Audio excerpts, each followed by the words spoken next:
الرحيم. باب تحريض النبي صلى الله عليه وسلم وفد عبد القيس على ان يحفظوا الايمان والعلم ويخبروا من وراءهم. وقال مالك بن الحويرث رضي الله عنه قال لنا النبي صلى الله عليه وسلم ارجعوا الى اهليكم فعلموا. بس مناسبت د کتاب العلم سره سره ورستو پکې خپل راځي چې وفد عبد القیس ته حضور پاک څه فرمایي ان يحفظوا الايمان والعلم دغه علم پکې راغی د مناسبت د کتاب العلم شرط او مخکې باب سره سره مناسبت دی ادا چې تحریض په وفد ان يحفظوا الايمان چې ایمان یاد کې او علم دا کله په اشاره کېږي کنه دې کې خپل اشاره راځي اسینګه وی امرهم بالایمان بالله وحده وعقد واحده امرهم بالایمان بالله وحده او حضور پاک یو کو ترا غونډه کړل د اشاره شو کنه شو چې دا ایمان په غپینځو کې یاو دی نو کله تعلیم کې اشاره خلق نه کوي د چې پخته به یو بلکې نه نوځي په قبر کې دا اشاره درکړه دا څه شو لکه اشاره مې درکړه یا داسې کله حکم کله داسې حکم دې بنده پوهیږي بعد انسان خبره اونه رسیږي د اشارې نه پوه شي بعد انسان په خبره پوه شي اشارې سره پوره مطلب واضح شي نو مخکې سره څه مناسبت دی مخکې د اشارې ذکر وکنه نو دا تحریض د وفد ان يحفظوا الايمان ويخبر من وراءهم وګوره يخبر نو من وراءهم لکه خبر ورکې کله پکې د اشارې ضرورت راځي يخبر من وراءهم کې کله چا ضرورت راځي د اشاره د مخکې سره مناسبت او غرض د امام بخاری رحمت الله علیه سره بعض حضرات وی غرض تبلیغ دا علم دی نه دی غرض نه دی ارستو روان دی فلیبلغ شاهد الغایب مخکې اشارتن تیر شو او تفصیل سره روان دی غرض څه دی مولانا صاحب ادا چې کوم علم زده کې هغه اول یاد کا علم واورې هغه اول څه کا یاد دی یو غرض شو دویم غرض یې څه دی چې کوم علم زده کې نو بل ته ورسوه دی دویم غرض شو او زما ذهن کې یو ټکي تېرېږي شارحین خو دې نه دي لیکلی خو زما ذهن کې تېرېږي زه به یې راته ویم هغه دا چې د دین په رسولو کې تواتر ضروري نه دی یو قسم رسول شي یخبر من وراءهم ځکه دا وفد د عبدالقیس دا نه دي چې ګنې دا خو لږ کسانو یا شپږو یا دولسو یا دي که نه ما درته مخکې ویلي نو دا به هر یو خپل کور ته رسول کوي نو یو څه شو ادا چې دین زده کې نو بل ته ورسوه یاده دې شوه تحریض ورکوي ادا چې دین زده کې ځان پې پوه کا یو دین زده کې څه وکوه ځان پوه کا او دویم څه لکه دین چې واورې ځان پې پوه کا دویم چې زده کې ورې بل ته ورسوه او دریم مې څه ووایي مولانا صاحب چې د دین په رسولو کې تواتر شرط او ضروري نه دی دا درې غرض یې شو اوس شرح ترجمه الباب دراشه تحریض څه معنا وکړم لکه چې داسې په سختۍ بل ته ووایې چې دا کار وکړه تیزول څه معنا مې وکړه تیزول برانګېخته کول د نبی علیه السلام وفد د عبدالقیس تعالی په دې خبره ان يحفظوا الايمان والعلم چې دا ایمان او حفظ یاد کا څه مطلب چې د استاد نه دی واورېدل یو دا چې یاد یې کا دا یو غرض شو دویم ويخبر من وراءهم بل ته رسول دا دویم غرض شو او دریم غرض څه شو چې بل ته رسوي تواتر پکې شرط نه دی درې غرض شو وقال مالک او وفد د عبدالقیس حدیث ته ویلې بیا را روان دی مالک ابن حویرث وی دا وروسته را روان دی اوږد حدیث دی اجمالا یې درته وویم وی موږ رسول الله مبارک لرالو او یو شل شپې مو ورسره تېرې دین یې راته وښو بیا راته وی چې ارجعوا الى اهلیکم فعلموهم ارجعوا الى اهلیکم فعلموهم مناسبت یې څه شو چې ته بل له تعلیم ورکې خو اول به زده کې که نه خدای چې بل د تعلیم ورکې اول به څه کې نو لومبی غرض معلوم شو چې شی واورې نو زده کا دویم هم معلوم شو چې تعلیم بل چاله تبلیغ مه وایه وروسته را روان او دریم هم معلوم شو ارجع هر سړی د خپل اهل ته دین ورسوي یعنې تواتر ولا شرط نه دی زه اوس ورپسې شم محمد ابن بشار هم تیر دی بندا او غندور هم تیر دی محمد ابن جعفر بیر تیر شي محمد شعبه ابن الحجاج هم تیر دی او ابو جمره متعلق مې ته خبره کړې و یاد لري ده کنه چې ما وې دي دا حضرت ابن عباس رضی الله عنه سره دی راو یاد دي سبا کول ولا ترجمانی کول لکه یاد را کنه تیر شو ترجمانی کول او دې دلې باقاعده تنخواه مقرر کړ او ترجمانیم کوله او دا خوب چې لیدلی حج مبرور وعمرة متقبله تیر شوی كنت اترجم بين ابن عباس ځکه دی عربي او دا ابو جمره فارسي علاقه د فارس وبين الناس فقال نو ماته انه دی ورته ولې وي ځکه دا ابو جمره د عبد القیس سره تعلق لري او ما نور تفصیل وی چې عبد القیس کوم علاقه کې نقشه مې راته ذهني جوړه کړې وه شابه فقال إن وفد عبد القيس أتوا النبي صلى الله عليه وسلم فقال من الوفد ومن القوم قالوا ربيعة قال نحن ربيعة شابه حديث بتير شوي ده ها غير خدايا ولا ندامة قالوا إنا نأتيك من شقة بعيدة من شقة درير لرزين رالو لرزينا وبيننا وبينك هذا الحي من كفار مزر قريش تي ومن قدروا أن نأتيك إلا في شهر حرام شهر خو مفرد جنس بتوالم يولد دري مياشتلون مياشتل حرمتي ها وأمرنا بأمر نخبر به من وراءنا ندخل به الجنة فأمرهم بأربع ونهاهم عن أربع أمرهم بالإيمان بالله وحده قال أن تدرون ما الإيمان بالله وحده قالوا الله ورسوله أعلم قال شهادة أن لا إله إلا الله وأن محمدا رسول الله صلى الله عليه وسلم دا یو شو دا د ایمان تفسیر شو دا یو شو ها وإقام الصلاة دا دو شو ها وإيتاء الزكاة وصوم رمضان وتؤتوا الخمس من المغنم ونهاهم سو شو لك اوسو وشميرا امرهم بالإيمان بالله وحده دا مخ کی تفسیر شو دا یو وإقام الصلاة عدد په ایمان باندې دا دعا ایتاء الزکات درې صوم رمضان سلور توت الخمس من المغنم پنځه شو نو سوال وکړه چې مطابقت د تفصیل د اجمال سره رانغی اجمال کې خو امرهم بأربعین نو ما راته جوابونه کړي ښه یو جواب دا چې دا خو اصل و مؤمنان دا ایمان به پکې ونه شمېرو لکه دا و مؤمنان رستني سلور دویم مې څه ویلي چې دا ټول د ایمان تفسیر دی دا ټول د چا دی د ایمان او باقی درې راوی نه اختصار شوی دی یا نسیان راغلی او دریم جواب څه شو چې دا زکات او صلات یو حساب کړي دي ښه ځکه قرینتین عموما ګرځي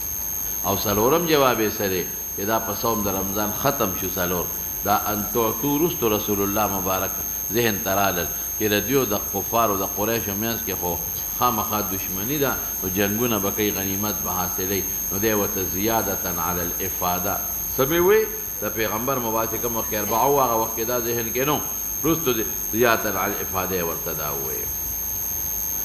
ونهاهم عن الدبا کدو به ډټ کا نری وی او کا غټ وی او په تلوخه جوړ کا حنتم مرتبان مې درته ویلو مې دا حکیمان پکې داروي دي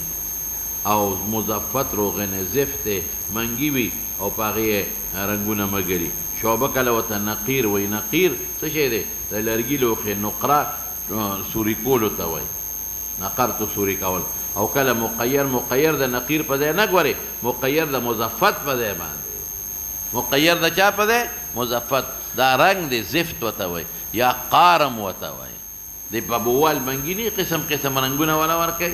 ويحفظوه یاد کې زما دا قول او خبر ورکې زما دی قول لرما وراکم د مناسبت د ترجمه الباب سره او حدیث کې مې پوره تشریح کړی دا او مسائل مستنبطه مې بستری دي ورپسې شاه باب الرحلة في المسألة النازلة غرض د امام بخاری سره یو مخکې سره څه مناسبت ته دعا او کتاب العلم سره څه مناسبت درې خبرې درې دي نور شرح ترجمه الباب نشته پکې هغه دا چې مناسبت د کتاب العلم سره خو په المسأله دی ځکه دا مسأله مصدر میمی دی سوال ته وایي علمي سوال څه شی دی لکه علمي سوال مسأله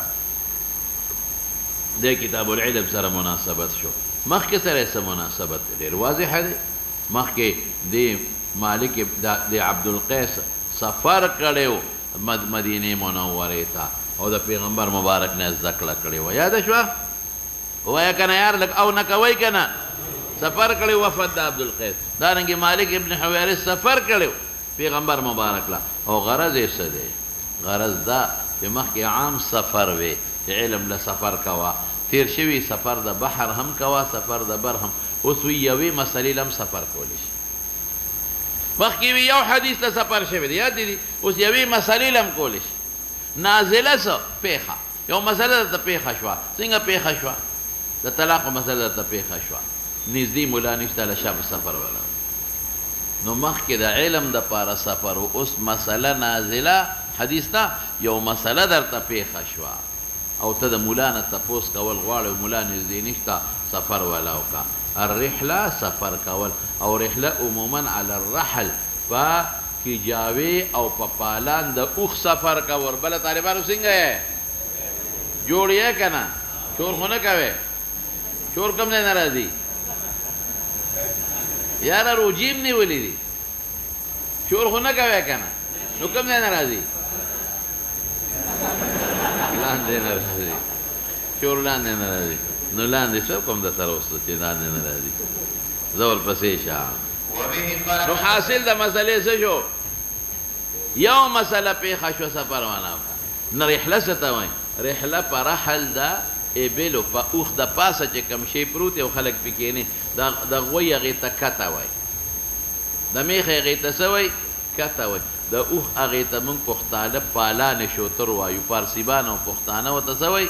پالانې شوتر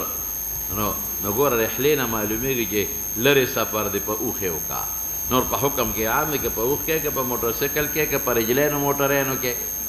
رجلین موټرین خپې او مسئله مصدر میمه دی او دینی سوال او نازله پیښه یو مسئله نازله شوه نو غرض یې څه شو یو مسئله پیښه شوه هغې لم سفر کوه ترغیب ورکوي امام بخاري زه اوس ورپسې شه قال حدثنا محمد بن مقاتل ابو الحسن قال اخبرنا عبد الله قال اخبرنا عمر بن سعيد بن ابي حسين قال حدثني عبد الله بن ابي مليكه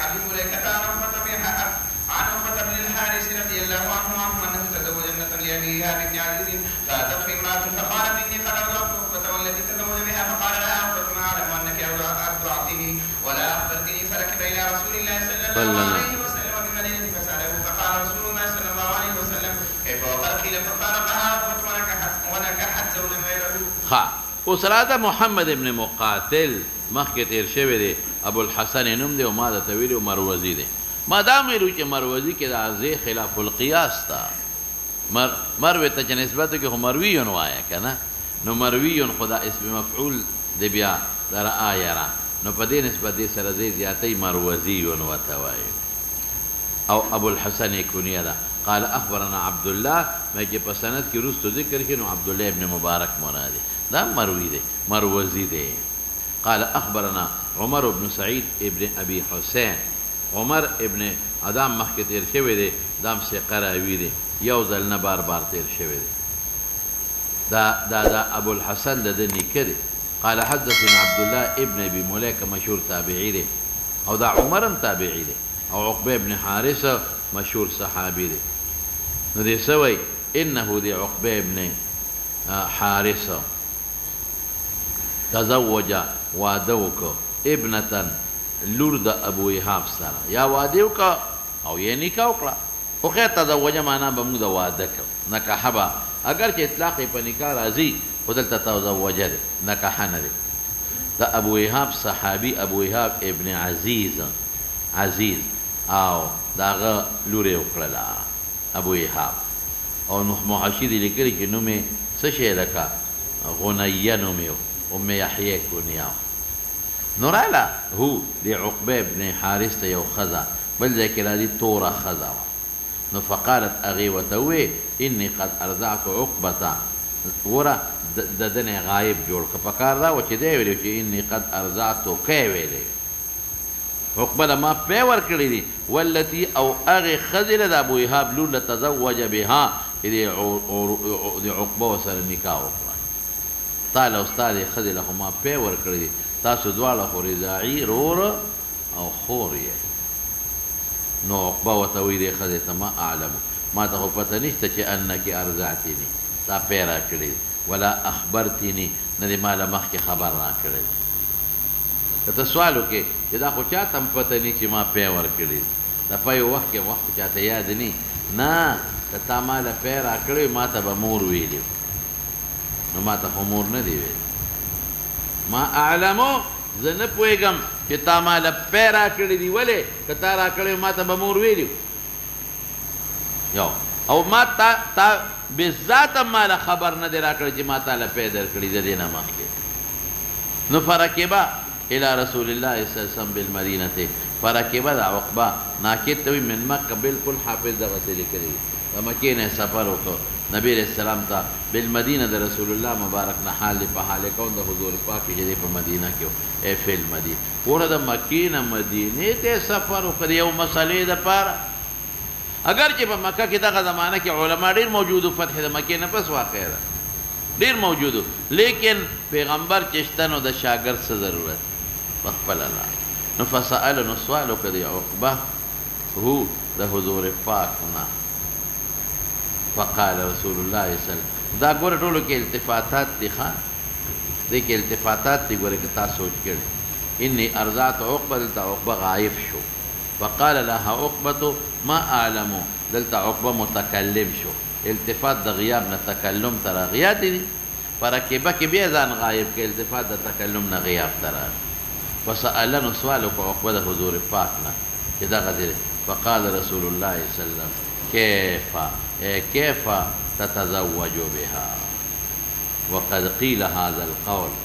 دا خبر الشوي دا تا ته چا ویلي چې دا د خور د نقور سره نکاح کېږي كيف تتزوجها كيف تتزوجها یا كيف تجامعها سرنگی وسره جماع کې یا كيف تنكحها وقد قيل هذا القول ففارقها عقبته نجدا کړه دې ښځې لره عقبه فارقه دا چې طلاق یې ورکړه جدا یې کړه ونکحت او دې ښځې نکاح وکړه زوجن بل خاوند سره غیره غیر د عقبه نه بس اوس دې کې یو اختلافي مسله د هغې لري چې د رضاع دپاره رضاع وایي واخواتکم من الرضاعه رضاع دی لکه رضاع وایي چې د رضاعت دپاره څو ګواهان شرط دي احمد ابن حنبل وی کم از کم یو سړی وي او که ښځه که دوی لاښه ده څلورې لاښه ده خو کم از کم څو شرط دی یو که سړی وي او که ښځه دی دلیل شو دا د یوې ښځې ګواهي ورکړه او پیغمبر مبارک پې فیصله وکړه او یې جدا کړه امام مالک وای کم از کم دوه ښځې ضروري دي که یو سړی او دوه ښځې ډېره ده که دوه سړي وي ډېر ښه ده خو کم از کم څو دي کم از کم لفظ ووایه حصر پکې نشته دوه ښځې امام شافعي څه وایي وایي کم از کم څلور ښځې په دوه دریو کار نه کې څلور ښځې که سړي وي لا ښه ده که ډېر وي لا خو کم از کم څلور ښځې او زموږ د امام ابو حنیفه رحمت الله علیه په نظر چې کوم عام نصاب د شهادت دی دلته هم شرط دی چې دوه سړي یا رجل و امرأتان څلور امامان دي څلور مذهب دي یو د الله سره بیا ووایه د احمد په نس څو دي خو کم از کم ټکي باندې پېښ وی یو که ښځې که سړی وي دی دلیل شو د مالک په نس څو دي دوه کم از کم دوه ښځې سړي دی اړوي نه پکې د شافعي په نس څو دي څلور زمونږ په نس څو دي یا دوه سړي عادلان یا یو سړی او دوه ښځه مولانا صاحب دې دریو واړو کې یو سره هم دلیل نشته شافعي صاحب وایي څلور ځکه وایي چې وایي قرآن دوه ښځې د یو سړي په ځای درولي دي نو څلور د دوه قرآن څلور ښځې د دوو سړو په ځای نه دي ودرولی قرآن دوه ښځې د یو په ځای ودرولي دي فرجل و امرأتان فاربع امرأتین قرآن نه دی ویلی چې سړی ورسره ني نو د شلو ښځو ګوی هم نه معتبره سړی به خامخا اوس زما دلایل شته ورځوي نشته مالک سره هم مرفوع نشته شافعي سره هم نشته احمد سره هم نشته دې نه جواب کوم زما دلایل څه دي واشهدوا ذوي عدل منکم منکن نه دی بلکې منکم دی او دا مطلق دی المطلق یجری علی اطلاقه صرف د زنات اخلاص دی هغه خاص دی هغه څلور دی هغه څه چې دی لکه فإن لم یأتوا بأربعة شهداء هغه څلور دی په نص د قرآن ته خاص دی باقي ټول دوه ګواهان دي واشهدوا ذوي عدل منکم واستشهدوا شهیدین من رجالکم واستشهدوا شهیدین ګوره رجال بیا راغی او بل ځای کې راځي فإن لم يكونا رجلين فرجل وامرأتان دا زما دلیل شو د دوی دلیل نشته او ردې نه څه جواب کومه صاحب دا خو شهادت د ښځې نه دی ښځه راغلې ده د حضور پاک مجلس ته ګویه ورکړې ده نه ښځې لفظ اشهدو ویلی دی په مجلس د قضا کې نه دا خو عقبه خبر ورکړه د قول د امرئې نه لکه څه چې دی لکه سوچو کې اخبار عن قول المرأة دی او اخبار عن قول المرأة دا اچا پنیز حتی دا احمد پنیزم حجت دی لکه مولا څنګه ای جبلی ولی خاندی بیا خاندی غلی ای مولا تو ولی خاندی بیا خاندی ها سو ته یاد شوي دي او ته ولې خاندې ګاونډیان دې په غم واړول هغوی هم خاندي ګوره مخکې ده الحاصل خلاصه مونږ چې څوک خفه کړو خوشحاله ویم بیا که نه یا بچیان دي که نه ټول څونه ښکلې خبره کوي زمونږ ائمه چې دا حدیث کې خو د ښځې ګواهي نشته بلکې څه چې دی لکه اخبار دی د عقبه خبر ورکړه د قول د چا نه د ښځې دا چا پرې حجت ده شهادت دوی وای شهادت خو مجلس ته قضا کې وي ښځه خو مکه کې ده نمبر 1 دویم څه شهادت دپاره دا شرط دی چې قاضي مجلس به لفظ د اشهدو به یو پکې نشته سبق دعوه به دعوه هم نشته شهادت ته مخکې سبق دعوه د هغه نشته شهادت ته مخکې څه شی دی سبق دعوه هغه نشته شهادت کې لفظ اشهدو دی هغه نشته شهادت کې حضور د مجلس ته قضا دی هغه نشته شهادت کې حضور د مدعي مدعی دی پکې نشته اخبار یې ورکړه د قول د ښځې نه کاکاجي خو د چا پر حجت نه اوس ته سوال وکړه چې پیغمبر مبارک څنګه به ته وایي چې کیفه او ففارقها بیا راغی چې جدا یې کړله دا ولې حضور پاک ورته وایي او ښځې بل خاوند وکړه دا یا محمول دی په ورع باندې په چا ورع او تقوا بعضې څیز شرعا منع ني خو ورع د تقوا اخیري مرتبې ته ورع وایي ورع او تقوا را دې تقاضا کوي چې ځان دې ساته منع ني زه به مثال درکړم ښه عائشه صدیقه یو ښځه که سړو ته د شهوت په نظر نه ګوري بې د شهوت د نظر نه ګوري جایز دی بالکل عائشه صدیقه فرمایي بخاري کې به راشي د حجاب نه پس ګورې وی حبشانو جماعت کې لوبې کولې جماعت بارسه چې ده په نیزه بازۍ وی حضور پاک ما ته وی چې راشه تماشا وکړه نو وی زه د پیغمبر مبارک شاته ودرېدم او په هغه چوندې کې مې کتل او خپله زنه مې د حضور پاک په اوږه یې ښودې وه ډېر سات وی زه نه تلمه وی مقصد مې ده چې ګورم چې حضور پاک څونه ما ته ودرېږي خپله مرتبه مې لیده وی ما ته وی مړه نه شوې وی مې چې نه وی بیا راته وی چې مړه نه شوې مې چې نه وی مطلب مې ده چې څونه ما سره مینه کوي څونه ودرېږي من شق الباب مې کتل او د حجاب نه پس خبره ده بخاري کې به راشي دې نه څه معلومه شوه چې که د شهوت نظر نه نو ښځه سړو ته رتی شي اوس راشه بله راشه ام سلمه را به شی وی وی موږ نبي علیه السلام سره ناست و دی کې عبدالله ابن ام مکتوم داخل شو وی احتجبا منه پرده ته وکړې موږ وی الیس هو اعمی لا یبصرنا دی خو لا یبصرنا دی ړوند نه دی موږ خو نه ویني لا یبصرنا وی حضور پاک سو فرمایل افعمیاوان انتم تاسو ړاندې یاست الستما تبصرانه تاسو یې نه یاست اوس دې نه څه معلومېږي مولانا صاحب چې د ښځو سړو ته کتل څه دي ممنوع دي نو موږ به محمول کو په ورع چې جواز خو شته مولانا صاحب خو ورع او پرهیز څه دی شابه چې ځان ته ساته بعضې وخت کې شی جایز دي خو ورع او پرهیز څه وایه وایه ځان ساتل ته ښه دي او ځان ساتل ترېنه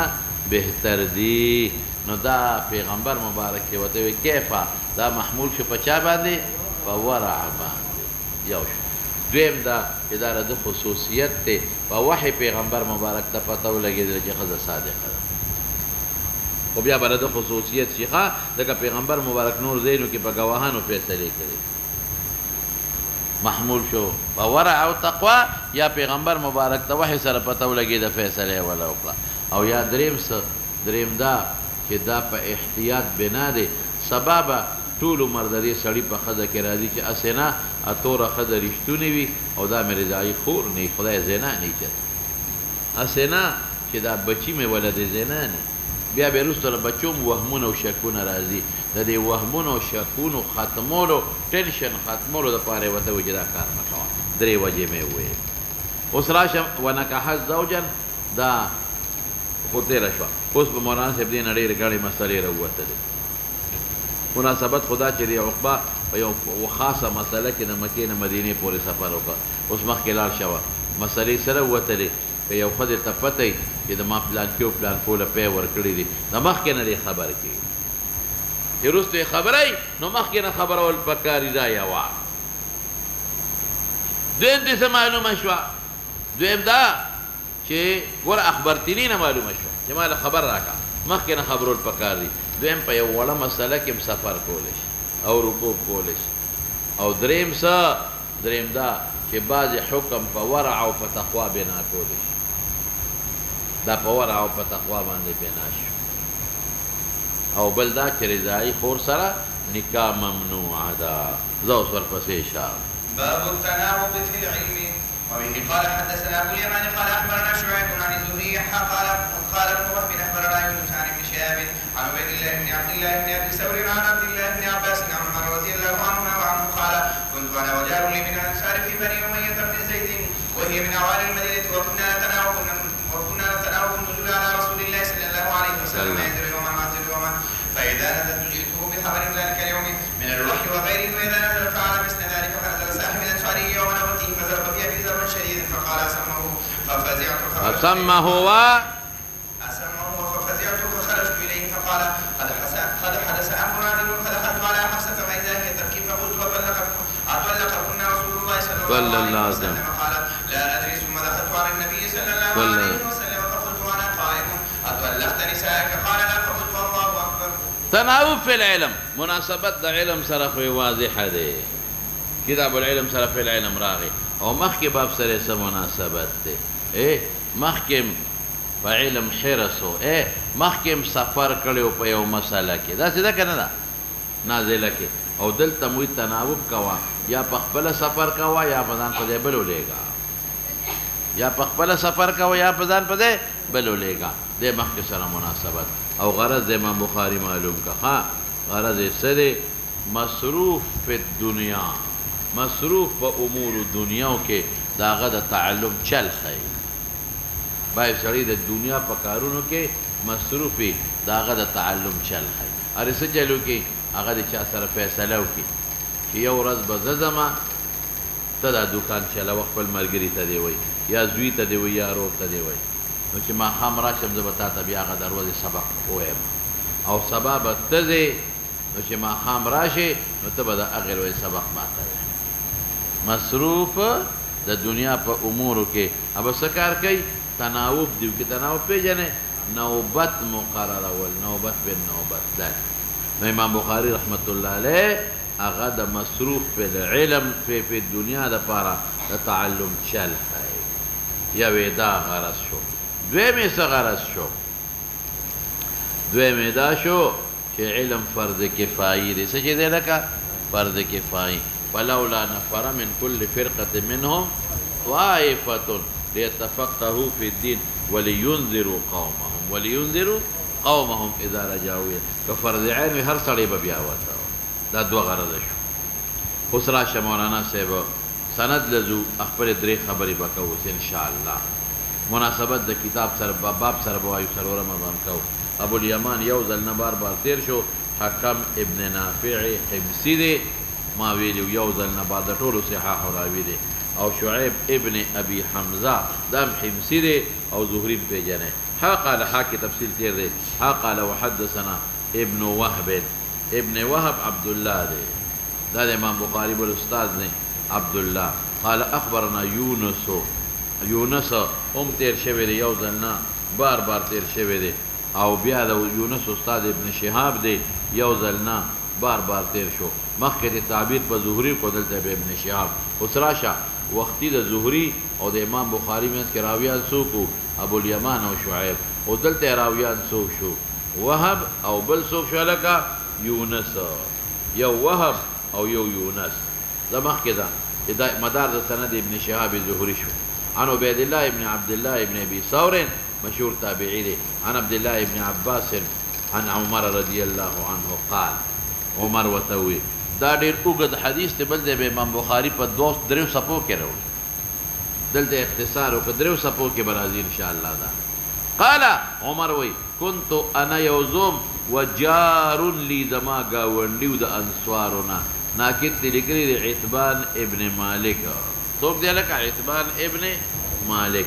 زما گاونډیو د انصارو په بنو امیه ابن زید کې دا د قبیلې نوم دی وهي د بنو امیه د عوالیو د مدینې نه عوالی د مدینې بالایي علاقې ته وایي کوم چې مسجد قبا ده دا یو وخت کې حضرت عمر الته بله بیبي اوسېدله نو دی الته منتقل شوی وكنا نتناوب النزول على رسول الله صلى الله عليه وسلم موږ به نوبت پېنه کو بعد نزول کو نزول خو د بره نه لاندې ته وایي نو ټیک ده که نه د دې مدرسې نه چې ته اتماندو ته دې اتمانځی لاندې د مدرسه اوچته ده نو خلک دې ته نزول بالایي علاقې نه لاندې علاقې ته تل دې ته نزول وایي موږ به نوبت پېن نوبت نزول کو په نبي علیه السلام د مناسبت دا باب سره شو ینزلو نازلېده به زما دا ګاونډي یومن یو ورځ وانزلو یومن یو ورځ به زه نازلېدم فاذا نزلتو چې زه به نازل شوم شاته حضور پاک ته مدینې ته جئت راتل به مې کول هو دې ګاونډي ته بخبر ذلک القوم من الوحي وغیره که وحي به وه هغه مې او که بل چې پیغمبر مبارک به چې د جهاد وغیره څه فیصله کړې وه هغه مې ویله واذا نزل جار او چې زما ګاونډي به نزول وکړو فعلم ذلک ما له به ماښام دا خبر راوړو فنزل صاحبي زما دا ملګري انصاري یو ځل نازل شو یوم نوبتي پر د نوبت پل کې نو فرجع پکې ولګاوه واپس شو فضربا ببابي ضربا شديد مفعول مطلق دی فقال اصم هو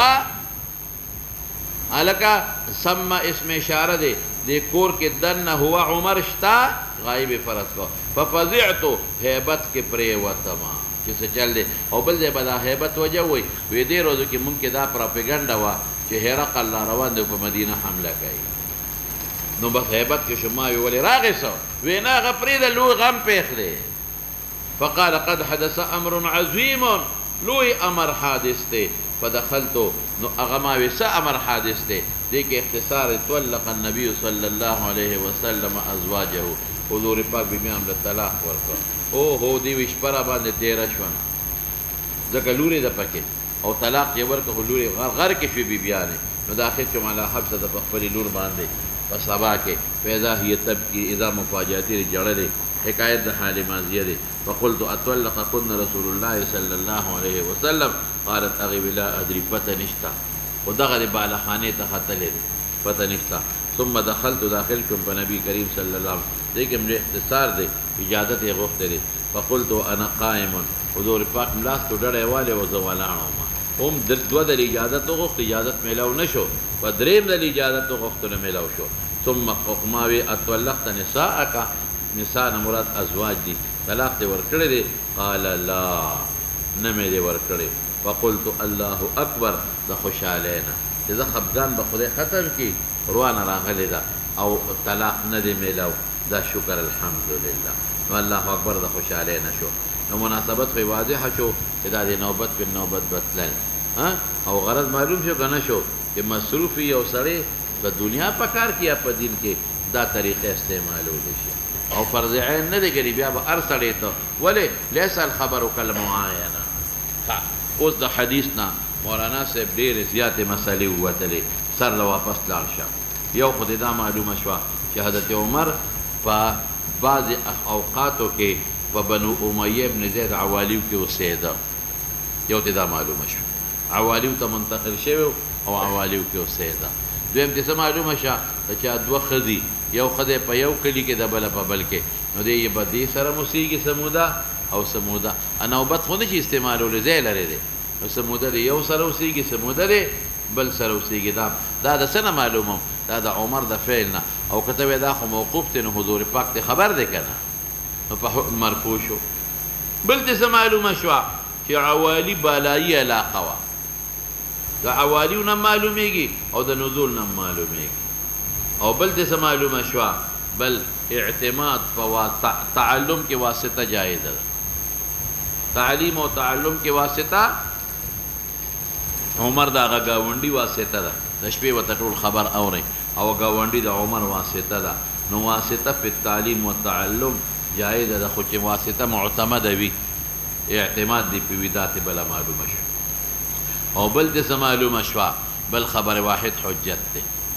عمر اغله خبر ورکي اغدل خبر ورکي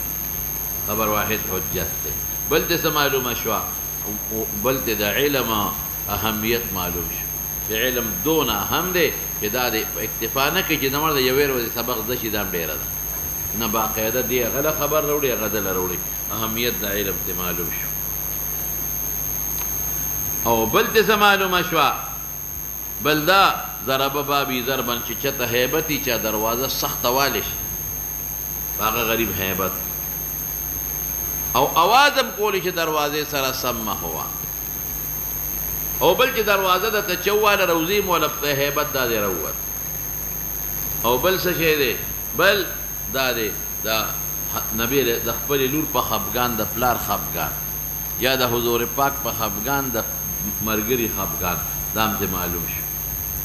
بل چې لور تر یو مسله پیښه شي هغې ته ورتلی شي دا خلط وهم وهي تبکي دې نه دا معلومه شوه چې خاوند ښځې سره روان شي ښځه د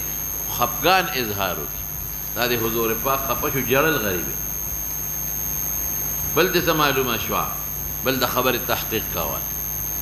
دا د ورغې په نبي علیه السلام بل ځای به راشي صحابه په جومات کې ټولو جړل تحقیق کول بل چا نه دا تپوس کولی شي چې بیبیانې طلاقې کړي دي که نه خو هله کولی شي چې ته خبر رسېدلی الله اکبر د خوشحالۍ په موقع ویلی شي یو سړی خوشحاله شي په یو خبره دی څه وایي الله اکبر فقلت الله اکبر د خوشحالۍ په موقع ځکه د حضور پاک په مخ کې ووایي او هغه پې انکار ونه اوس هم چې څوک د استاد نه یو خبره واوري او د خوشحالۍ خبرې نو ټول چغه کې الله اکبر یا یو کس اواز وکړي نعرې تکبیر نو نور ورسره وایي الله اکبر او چې د تعجب خبره واوري تعجب وخت کې خلک څه وایي سبحان الله وایي دا ګرد من مسلې ته مولانا معلومې شوې زه اوس ورپسې شام باب الغضب في الموعظة والتعليم إذا رأى ما يكره وبه قال حدثنا محمد بن كثير قال أخبرني سفيان عن ابن أبي خالد عن قيس بن أبي حازم عن أبي مسعود الأنصاري رضي الله عنه قال رجل يا رسول الله صلى الله عليه وسلم أنا أكاد أدرك الصلاة مما ينتهي بنا فلان فما رأيت النبي صلى الله عليه وسلم في موعظة أشد غضبا من يومئذ فقال أيها أشد غضبا من يومئذ فقال أيها الناس إنكم منفرون فمن صلى بالناس فليخفف فإن فيهم المريض والضعيف وذا الحاجة غضب في الموعظة والتعليم إذا رأى ما يكره مناسبت د کتاب العلم سره واضحه د تعلیم پکې راغی او مخکې باب سره سره مناسبت دی مخکې آداب خی او دلتم آداب خی مخکې متعلم ته آداب خی که مصروف واسطه استعمال کا دلته وته ادب خی کو استاد ته غوسه شو نو سبب هغه خفګان نه کې مخکې متعلم ته څه آداب خی چې تناوب کوه دلته ورته څه آداب خی شابه سي چې کو استاد درته غوسه شو هغې مخه پکېږه ستا رستا دپاره به یې کوي اوس غرض د امام بخاري معلوم کا غرض معلم تم آداب خی چې کله دې غوسه کولی شي په وعظ کې هم او په تعلیم کې هم دا غرض شي غوسې نه بغیر خو نه کېږي بعضې وخت چې ته غوسه ونه کړې نو بیا خو طالبان په سر خیږي بیا خو به خلاف الشریعت کارونه کوي نو معلم ته آداب خی چې غوسه کولی شي او متعلم ته هم آداب خی چې استاد غوسه جایزه شو نو ته به برداشت هم کوې که نه هسې نه چې استاد درته غوسه وکړي ملا صاحب راوچت شي او کونټۍ ته ګوته کړي چې ښه دا ما ته غوسه وکړله لکه ولې خاندې بیا خاندې هغه بیا خاندي یاره دا څه مسله ده بیا خاندي ښه رشته بیا په ځای ده ستا حاصل د خبرې دا شو چې دا ګوره ضروري خبرې چې معلم ته آداب خوي چې غوسه کولی شي او چا ته آداب خوي متعلم ته برداشت پکې خو یاره یو ټکی ورسره ولګاو اذا رأى ما یکرهو چې هغه غصه چې محموده یې ګوره بې ځایه نه بعضې وخت کې غضب محمود دی او بعضې وخت کې غضب مضموم دی مضموم غضب او محمود غضب دی کې فرق دی غضب من کل وجه مضموم خو نه دی دلته راغی چې یو سړي کې غصه نه یخ باچوي نو خلک به ښځې لذي دی به غصه کېږي نه خلک به ته مال وړي دی به غصه کېږي نه خلک به بې عزته کوي دی به غصه کېږي نه کله پرش مرش کوه چې پرش کې چې عزت دې محفوظ وي حیا دې محفوظ وي مال دې محفوظ وي جسد دې محفوظ وي وګورې بعضې غصه مضموم وي چې بې ځایه غصې کوي څه داسې وجه نه او ته غصې کوې او بې ځایه دا بیا مضمومه ده نو اذا ما یکرهونه څه معلومېږي چې استاد به بې ځایه غصه نه کوي چې کوم د دین او د شریعت خلاف چانه صادر شي نو اله به غصه کوي نو یو معلم ته آداب ښوي چې غصه کولی شي متعلم ته موي چې غصه برداشت کوه او درېیمې څه وایي چې مطلقې غصه نه ګورې اذا رأى ما یکره محمود غصه هغه مضمومه د حضور پاک غصه په څو څیزونو کړې ده پوهېږې یو دا ذاتي چاله غصه نه ده کړې که چا والا په مارې په شاپ لرې اچولی دی مې غصه نه ده کړې که چا ورته کنځل کړي دي بیا غصه نه ده کړې په یو څو څیزونو بیا غصه کېده یو په نقض د محارمو چې د الله د دین خلاف ورزي به وشي بل په فضول سوالونو باندې په چا لکه فضول اغلوطاتو باندې فضول سوالونو په هغې به وله غصه راتله بل د شریعت خلاف چې به چا وکړي نقض د محارمو په هغې به غصه کېده نو باب الغضب جائز قید لګوه فی الموعظة موعظه او تعلیم کې څه فرق دی تعلیم عام دی او موعظه خاصه ده موعظه هغې ته وایي چې په ترغیب او ترهیب مشتمل وي او تعلیم عام دی خو اذا رأى ما یکرهو چې به ولید هغه شی چې د بد بیګانه شرعن قید مې ولګاو چې بد بیګانه نو ګوره مولانا صاحب غصه جایزه ده محموده ده اگر چې اصل تاثیر دی څه دی دی یسرو ولا تعسرو تیر شوی دی که نه منافات نشته دا غصه له تاثیر سره منافي نه ده دا غصه دې دپاره ده چې دی تاثیر کې کوم مقصد دی چې هغه مقصد ستا حاصل شي محمد ابن کثیر دام تیر شوی دی مولانا صاحب خیال دی راغی یو ثقه راوي دی او سفیان نه مراد سفیان ثوری دی او ابن ابي خالد مخکې محشي دی کړی اسماعیل ابن ابي خالد اسماعیل ابن ابي خالد قیس ابن ابي حازم دا ټول راویان کوفیان دي ښه عن ابي مسعود بدري عقبه نوم د محشي دی کړی انصاري رضي الله عنه قال رجل يا رسول الله لا اكاد قريب نه دی ما چې را لاندې کوم مما د دې وجې نه من اجریه دی یطول بنا فلان چې فلان کې په مونږ تطویل کوي مونږ نشم لاندې کولی مراد ته نه جماعت دی صلات نه مراد جماعت دی جمع نشم لاندې یطول نو بره محشي دی معاذ هم لیکلی دی ابی هم لیکلی دی یاد لرې شوه نو که د ماسخوتن مونځ یاد دی نو دا حضرت معاذ دی د ماسخوتن مونځ حضرت معاذ اوږد کړی نو پیغمبر مبارک پې غصه شو او که د سحر مونځ یاد دی نو بیا ابی ابن کعب دی که مونځ د ماسخوتنې څوک دی معاذ که مونځ د سحرې بیا څوک دی ابی دا مختصر درته وایم صحابي راغی او رسول الله مبارک ته کېناسته بلکې څه دا صحابي راغی جومات کې ناستو حضرت معاذ ماسخوتن راغی معاذ بلاول مونځ د حضور پاک سره کو د ماسخوتن دې کې به تفصیل کوم بیا چې ماسخوتن مونځ به وکړو نبی همغه به ناوخته کو خلک به وده شو نبی علیه السلام جالسین به خلک ناستو نو چې هغه سره مونځ کې څو ناوخته دی بیا په لار راته خپل جومات ته لار کې څونه وخت لګېږي بیا چې خپل جومات ته به راغی نو د ماسخوتن مانځه کې به صورت بقره شروع کړه نو یو صحابي غریب ستړی و د پټو نه راغلی و نو په دا نیمه کې مونځ پرېښوده او ځان له یې مونځ وکړه چې معاذ ته پته ولګېده نو هغه پسې بدره دوی دا منافق دی هغه وی سبا به ګورو لاړ نبي علیه السلام نه ویسې موږ ټول په پټو کې خدمت وکړو کار وکړو ستړي وو جومات ته چې راشو نو معاذ لاول تا پسې منځو کې نو بیا جومات ته د موږ راشي بیا موږ له جمع راکړي او بیا په صورت بقره باندې ور شروع شي نو حضور پاک حضرت معاذ ته غوسه شو افتان انت افاتن انت څه کې اقرأ والشمس وضحاها دا قسمه سورتونه لولا دا غوسه ولې شو مولانا صاحب شابه ذکر ده دا تطویل د صلات سبب د چا ګرځي شابه دا صحابه او د جماعت د ترک ګرځي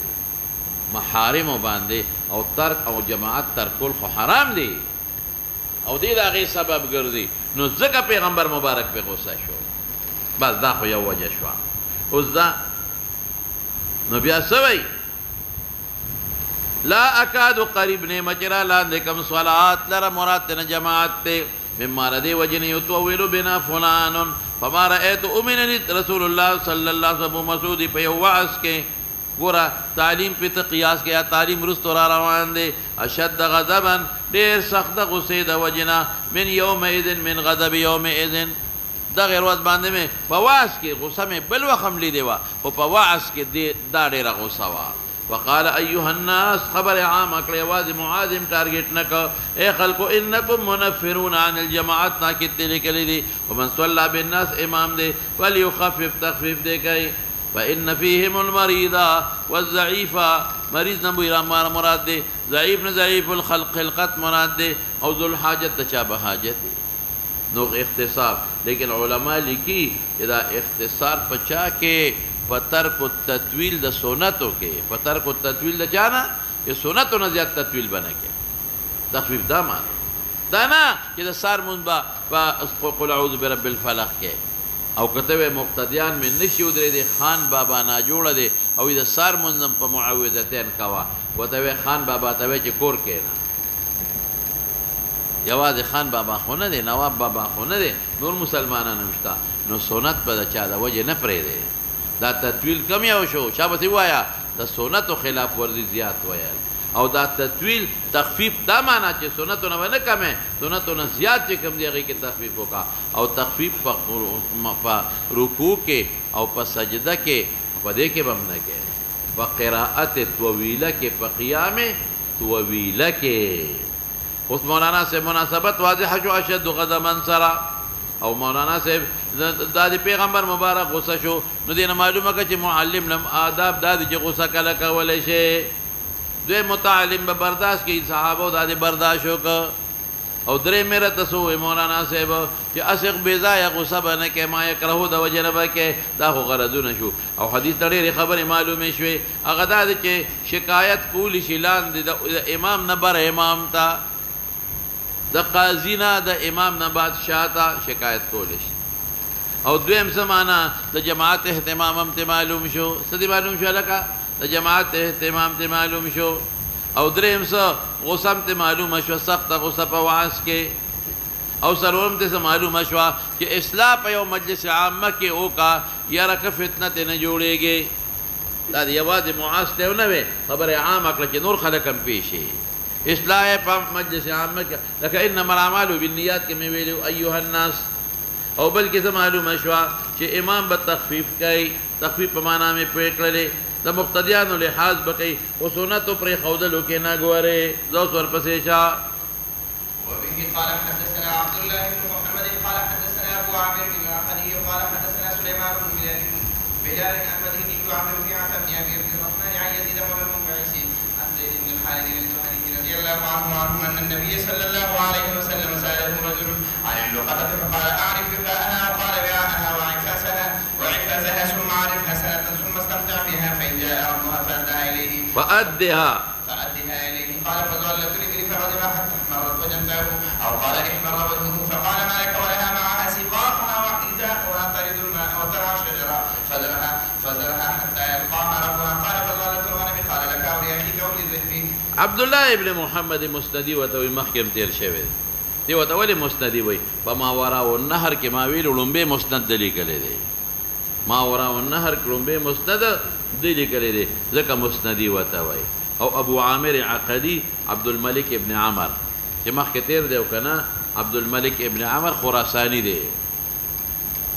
او سلیمان ابن بلال خو تیر شوی دی د ټولو صحاح راوي دی او ربیعه ابن عبدالرحمن پرون مې وی ربیعة الرأی چې ورته وایي یاد دی که نه ربیعة الرأی چې ورته وایي دا مدني دی ورپسې دا بیا څوک دی یزید مولا د منبعث دا تابعی دی او مدنی دی زید ابن خالد جوهنی صحابی کہ ان النبی صلی اللہ علیہ وسلم سوالو کا هو د حضور پاک نه رجل یو سړی عن اللقطه لقطه په فتحه په ضمیر د لام په فتحه د قاف او کل یسکن القاف کله قاف ساکن کول شي لقطه ویل شي ممنوع ده لقطه اصل دی لکه من یوم الجمعه کله میم ساکن کول شي جمعه یا قدر قدرون دارنګ لقطه او لقطه ویل شي او لقطه وتولي وي ما يلتقطه الرجل یو سړی په لاره کې منده کې او روچته کې نو تپوس یې وکړه وقال حضور پاک ورته فرمایل اعرف عرفه یعرفو معلوم کا وکاءها مزره دی چې کما لوخي کې دا شی دی او تړلی شوی دی کما بوجه تیله دا مزه معلوم کړي کې څه غرض دی سبب مالک راضي چې تا د ادمه غرزول نه چې تپوس ته وکړي چې پسنګ مدي تړلی شوی دی او قال وعاءها دواړه په لبر کې دواړه دي لوخي محفوظ کا چې مالک راضي تپوس کوي ته وته چې پس کم لوخي کیو کما بوجه کیو وعفاصها چې وکاءها ویل دی او که وعاءها وعفاصها حضور پاک ویل دی پته نه لګي عفاص څه ته وایي عفاص هغه تیلی ته وایي چې د ټوکړې سربرې نه جوړی د ټوکړې سربرې نه جوړی وعاء عام دی ثم عرف یا تعریف کا هذا دی لقطه یو کال تعریف کا تعریف په یو ثم استمتع بها او که مالک پیدا نشو نو بیا افادت واخله ثم استعتمت بها بعد السنه فان جاء ربها کدا غین پس مالک راغی نو بیا فادها الیه ولا ورکا تو سوال وکا چې تا خوړې صبر کې هغه تا یو کال پس استعمال کړی دا نو فادها اد مثلها یا اد قیمتها اد مثلها یا قیمتها الیه دا ولا ورکا قال فدوالة الابل اضافت د صفت موصوف ته شوی دی هغه ابل چې دوال د رخ شوی دی دا غي بسي دا دواله وته مؤنث ولې وای اصل کې لقطه مؤنث ځکه اطلاق د دواله المؤنث راغی فغضب غصه نبی علیہ السلام حتى احمرت وجنتاه ننګي مبارک کی تور شو د مناسبت د باب دی ولې ځکه د سړي خلاف سنت سوال او اوس براشي سنت او قال احمر وجه شک راوینه دی فقال وی فرما لك سيور تعالی وله دي اخلر بنو چته خو هغه لقطه چې احتمال د ضیاع نه لري نو کدا سه لقطه دي اومندل چې هغه ضایع کېدنه بنو چته مع هذا اخسر سقا او مشک دا غیر مشک وسره دي مشک چې وبو واچه دارنګي اوخ چې یو د لوبو اوس کې یو وخت ضرورت نه لري دا اوخ دا قب نه لري دا کوهانه شتر د خدای شان دي دا د ټیګه دا او بچی اوس کې دی درګونو تملاړي شي سرمن تملاړي شي ضرورت هم پیدا فشي او زیاتی او بلاړي شي په قب کې ته قب کې پرتی وي د وجود ترور را منتقل کېږي مشک وسره دی وحذاؤها پانی وسره دی پانی سره داغه مضبوط خپې ته مرادي دا کنایي الفاظ لکه د پړو په ذریعہ سړی د ځمکې سفر کولی شي دا رنګ دیم ځان د دشمن نه او ځان د حیواناتو اسد وغیرہ نزان زخپو په ذریعہ بچ کولی شي خپل وتر الشجر اونو کې سریدي شي غړانګه موچته ده د هلاکت یری نشتا نو فزرها نو پرې د دې اوخلرا حتی د دې حد پوری القاها ربها چې مالک به سره ملاقات شي او کته دا غصه ولې شو هغه غریب خو تپوس کړو دا مخ کې پیغمبر مبارک ویلي دي چې هغه شی موچته و چې احتمال د زیانی او دې بیا تپوس کوي قال فدوالة الغنم ما حكمها پکې مقرر کا مقدر کا دواله د غنم می ویلو ګړو چېلو ته وای حکم سره قال لك يا بستاشي کمال کې پیدا نشو یا لاخي کا اخنا مسلمان رور مراد د کمال کې پیدا شو او للذئب او یا به شرم خوري ځان د شرم خنن شي بچ کاول اوخ بچ کول شي یعنی روچته کا وسراشه مولانا سے پورا تفصیل خو کتاب اللقطه کې راځي په ترمذی کې کتاب اللقطه روان دي او په بخاری کې کتاب اللقطه روان دي دواړو کې به تفصیل کو او نه دا سیم نه چې دلته پکې موږ سنوایو دلته به ځکه وایو تنګي نو یا حدیث هم محل کول غواړي کنه نو واوره ها اجمالي کې ما ځکه باب یې وروسته را روان دی چې یو شی دې په لاره کې مینده کو دا شی به خالي نه وي یا به ستا غالب ګمان دی یقین یا غالب ګمان که زه ودنه چې مالک ته پته هم لګي نو مالک ورپسې نه راځي بلکې ودرېږه یو منټ لږې نور هم اوږدومه یو شی دې په لاره کې مینده کړو وګوره چې د احتمال د ضیاع لري او که نه نو که ګډه چیلی وه نو دا خو احتمال د چا لري د ضیاع لري که تې نه اوچتی شرمخ به یې وتښتی یا به یې غل بولي اوچتی که تا اعلان وکړه په کلي کې مالک پې راشي به وبېلي نو که احتمال د ضیاع یې لره راوچته که او که احتمال د ضیاع یې نه لره لکه هغه زمانه کې اوښ دې زمانه کې نه هغه زمانه کې اوښ احتمال د ضیاع نه لرېده ولې ځکه اوښان به خلکو بوتل به ځنګلونو کې به یې پرېښودل چې اوچ به شو اوښه به وچه شوه که یا اوښ به او ده به نور خوراک نه شو کولی خوراک به نو ځنګل کې به یې پرېښود نو د خدای شان دی دا څاروي نه دي دې شپږ میاشتې بس هم خپل کور او خپله خور پېژني نو دا به په هغې کې سرېدل احتمال د ضیاع به یې نه لرېدله ولې ځکه اوښان غړانګه اوچته ده د اونې د سر نه هم ځان نه ګیا پیدا کولی شي خپې یې اوږدې دي غټې ستړي کېږي نه لرې تللی شي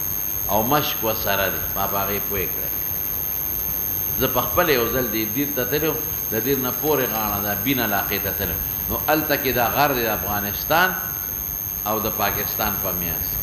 نو ما ته خپله بعضې ملګرو دا خبره وکړه وایي چې دلته مونږ غواګانې اوچې شي نو مونږ یې دې غر ته وشړو په دې کې سري وایي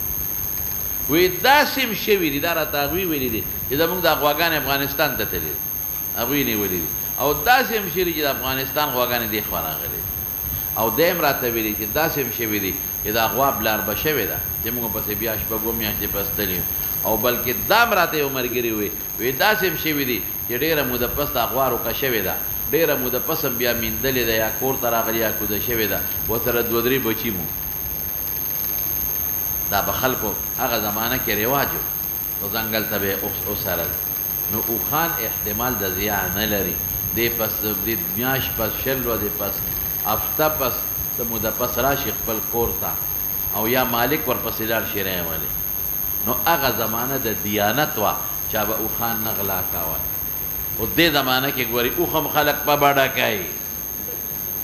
دې زمانه کې به اوښ هم علماو لیکلي دي زه به دله مثال درکمه ده دلته دې په دې لاره څه ولیدل یو غټ لرګی پروت دی د یو دغه نه پروت دی څه ورته ویلې کېږي د یو ټرک نه یا د سنگ مرمر یو کاڼی پروت دی د یو ټرک نه نو دې له ګوتې موړه دا مو اوچته واسې نه چې ته پسې خپل دغه راولې څه ورته وایي هغه شی چې پې اوچتی کرای نه شی وي که نه دې ټرکونو کې او ته پې اوچت کړې او خپلې کارخانې ته یې اوسې نه دا احتمال د ضیاع نه لري هغه مالک به راشي هغه ټرک به هم راولي یا کرین به هم راولي اوچت به کړي یوبېسي یا لرګی پروت دی دا مو اوچته وه مالک ته پته لګي چې ورسېږي لکه یو لرګی کم دی به راشي یوبسي نو که احتمال د ضیاع نه لري د هغه زمانه کې اوښ دې زمانه کې مثال درکړو بیا مو اوچته وه او که احتمال د ضیاع یې درلوده نو بیا څه اوچت یې کړه نو چې اوچت اوس به ورسره څه کوې اوس خپل غالب ګمان ته وګوره که دا شی د هغې قبیلې نه چې که مالک ته پته ولګي بیا هم ورپسې نه راځي نو استعمال یې کړه لکه د مدرسې مخکې د یو ټماټر ومونته نو که مالک ته پته هم لګي چې د ما نه مدرسې مخکې ټماټر پرېوتلی خدای والی دی چې که د یو ټماټر دپاره نه 400 نه او د پېښور نه دلته نه یا یو ګنې دي وموند په سړک د پاسه نو که مالک ته پته هم لګي نو دې ګني پسې هغه نه راځي خپل غالب ګمان یا یقین ته وګوره نو که داسې شی دي ومونته چې که مالک ته پته ولګي بیا هم نه راځي نو دا استعمال تاله جایز دی تپوس مه کوه جایز دی استعمال او که نه داسې شی دي ومونته چې مالک ته پته ولګي چې پلانکي ځای کې پروت دی نو ورپسې راځي نو بیا به څه کوې بیا خپل استعمال کې منع ولا تعریف یې وکړه تعریف څه ته وایي تعریف دې ته نه وایي چې 100 روپو نوټ دی ومونته او 1000 دې پې خپه کېښوده او یو خوا به تسبیح دې راوویستې هغه اړی الله اکبر الله اکبر او یو خوا بل خوا دې وکتل څوک نو 1000 دې لاس لاندې کړه او هغه نوټ ته واغېسته او پټ دې 1000 جیب ته ور وویسته تسبو سره او اواز دې وکړه زر روپے میں مونتی دی که د چاوي داسې روغ غوندې بل طرف ته بل طرف ته ما خو درې وازونه وکړل د چا نشته دا تعریف نه دی تعریف څه ته وایي تعریف دا چې دومره به دا شی مشوره چې ستا په غالب ځوان کې یقین نه غالب ځوان مالک ته ورسېږي لکه دلته چې ومونته خو معلومېږي دا چې دا سوزکي وغیره نه به پروت وي که نه نو دا چل به وکړې راوابلې سنبال به کې ثواب به ګټې نو عثمانزو اډې ته به لاړ شي وی وروره ما د مدرسې مخکې یو غوټه مونتې ده که چا تپوس وکړو نو ما ته یې نه خفه ته بیا به لاړ شي عمرزو ته هلته به یې ووایي هلته نه م راځي بیا به لاړ شي تنګي ته اریچن ته هلته به ووایي یا به چارسده کې ووایي او یا به پېښور کې ووایي پاډو کې به ووایي او نن سبا خو کار اسان دی نن سبا خو یو فوټوسټیټ وباسه او په هغې ولیکه او پاډو کې ولکه په خپله به مالک تپوس کوي مالک به لازما تپوس کوي په دې لاره به ورپسې ګرځي یا د هغه سوزکي پلین کوچ نه به تپوس کوي دې باندې وررسېږي په کلي کې دی ومن په محله کې نو نن سبا خلک جوماتونو کې اعلان کوي ګناه خدا خو کوي اعلان وکړه روک شوي شي ګناه په جومات کې منع ده ښه خیر اعلانونه خلکو ته وکړه یعنی داسې طریقه اختیار کړه چې ستا غالب ګمان راشي چې په دې مالک ته وررسېږي او که مالک پیدا دې کې موده څونه ده نو بعض علما کال یادوي لکه دې کې یو کال عرفها سنتن نور تفصیل به راځي تفصیل ما وی نه وی بعض علما 15 کاله یادوي حضرت ابی ابن کعب یو حدیث دی کې 15 کاله لیکن زمونږ د امام صاحب پنځ تعین د مودې پکې نشته هغې پورې به تعریف کوي چې ستا غالب ګمان راشي چې بس اوس ورپسې مالک نور نه ګرځي ته به تعریف کې چې ستا غالب ګمان راشي چې اوس ورپسې مالک نور نه ګرځي نو که بیا هغه غالب ګمان دی راغی بیا به څه کوې نو که غریبو په خپل استعمال کې راوستی شي دا زمونږ مذهب دی ګورې دا شوافی او جدا مذهب دی که غریبو خپل استعمال کې راونه او که مالدار وی نو تصدق به پې کوې تصدق څه معنا ځان له نه وی الله چې د چا دی چې مالدار دا به وی خدای ثواب یې هغه له ورورسوي څه مې وی که غریب اوسو کوه خپل استعمال کې راوله او که مالدار وي نو بیا تصدق وکوئ چې د چا دی تا ته الله معلوم ثواب یې ورور و ایما کان واوره ایما کان که دې په خپل استعمال کې راوستو دا وی مالک نه پیدا کېږي او یا څه مالک تصدق دې پې وکړه او د هغې نه وروسته یو سړی راغی مالک او نښه پته یې درته وښوله نو که مثلي و مثل به یې ورکې دا ثواب ستا شو او که ذوات القیم و قیمت به ورکې مثلي لکه غنم و بوجۍ ده نو مثل به ورکې ذوات القیم چې ګډ دې منتې دی نو د هغې به څه وکې قیمت به ورکې دو کسانو ته به وایي چې داسې نمونه ګډ و چې چا لیدلې وي هغوی ته قیمت به یې ولا ورکې پې خو شوی که نه دا خو حکم شو اوس څه د دې نه ډېرې خبرې معلومې شوې سأله رجل عن اللقطة چې د استاد نه تپوس کو فاسألوا اهل ذکر ان کنتم لا تعلمون دویم څه نښه به یې ساتې محفوظ کې به اعرف فقهها نښې به مضبوطې دریم څه عرفها سنتن دا په غالب ګمان دا هغه شی و چې قیمت یې ډېرې مالک ډېر عمر ورپسې ګرځي چې متوسط یې لږه موده چې ډېر لږي هغې نه لږه موده نو دا یو کال د هغه پیغمبر مبارک خیال ده چې عموما خلق متوسط شي مونی یو کال هغې له ضروري دی ثم استمتع بها خو دا کله په کوم حالت محمول دی چې سړی فقیري فإن جاء ربها دې نه څه معلومېږي که ته خرچ هم کو مالک راغی که مثلي و مثل به ورکړې که ذوات القیم و قیمت به ورکړې دوالة الابل ګوره د جزئیاتو تپوسونه کولی شي دا یې دا سړي له اول د نقطې تپوس وکړه بیا جزئیات بل ته څه معلومه شوه غضبه چې کله پیغمبر یو خبره کړي د هغې کې بار بار تپوسونه کې نو پې غصه پکار ده بل ته څه معلومه شوه چې احتمال د زیان نه لري که هغه زمانه کې اوښه ابه نه اوچتی بل ته څه معلومه شوه چې احتمال د زیان لري لکه ګډه او چیلی نو هغه اوچتولی شي زه ورپسې شه وبه قال حدثنا محمد بن العلاء قال حدثنا ابو اسامه عن بريد عن ابي برده عن ابي موسى رضي الله عنه قال سئل النبي صلى الله عليه وسلم عن اشياء كرهها فلما اقصد عليه غضب ثم قال للناس سالوني عما شئتم فقال رجل من ابي قال ابوك حذافه فقام اخر فقال من ابي يا رسول الله صلى الله عليه وسلم قال ابوك سالم مولى شيبه فلما راى عمر ما في وجهه قال يا رسول الله صلى الله عليه وسلم انا نتوب الى الله عز وجل. محمد بن العلاء یو ځل نه او بار بار دا راوي تیر شوی دی محمد ابن عبد الاعلى محمد ابن العلا ما ویلو چې دا حمداني دی یو ځل نه بار بار تیر شوی قال حدثنا ابو اسامه حماد که تاسو کړو ما دونم د تویل مې د پلار نوم مې اسامه دی نو ابو اسامه وای او د زوینو مې اسامه دی نو ابو اسامه ابن اسامه دواړه وته وای ورپسې شاه بل څوک دی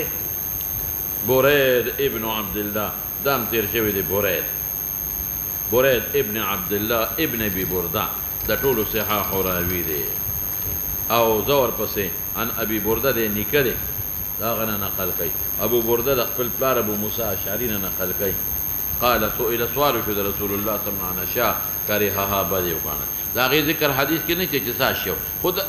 خود روایتونه معلومه چې فضل سوالات سو فضل پدې غوسه کې فلما اکثر چې اکثار په وشو نو غضبا غصه شو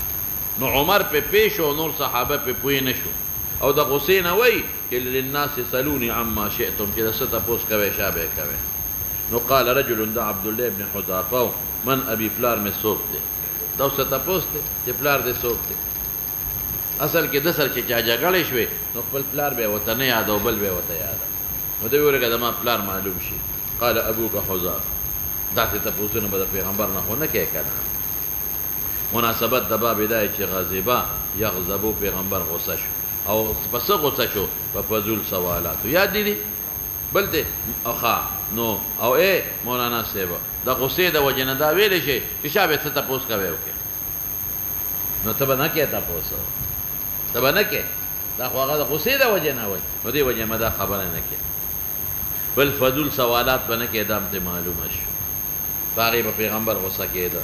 او بل غصه محموده ده په بعض اوقاتو کې دام ته معلومه مخکې هم دغه مسله معلوم فقام آخر حضرت سعد وقال من أبي يا رسول الله قال أبوك سالم مولى شيبة فلما رأى عمر ما في وجهه غصدا قال يا رسول الله إنا نتوب إلى الله عز وجل الله تتوبة باسلوك تمخفاك لدي نور صحابة في نشو حضرت عمر في شو ودينا معلومي كده استاد غصه ده نمي تپوس کو مکا او بل دسه جب مثلا معلومه شاه الولد للفراش که چارته و چې د ما پلار څوک دی مولانا تپوس کوي وستا پلار هغه دی چې د مور بستر د چا سره قال الولد للفراش وللعاهر الحجر دیر شوی او بل پیغمبر له تکلیف ورکول جرم دی بل دا ګوره ان نتوب الى الله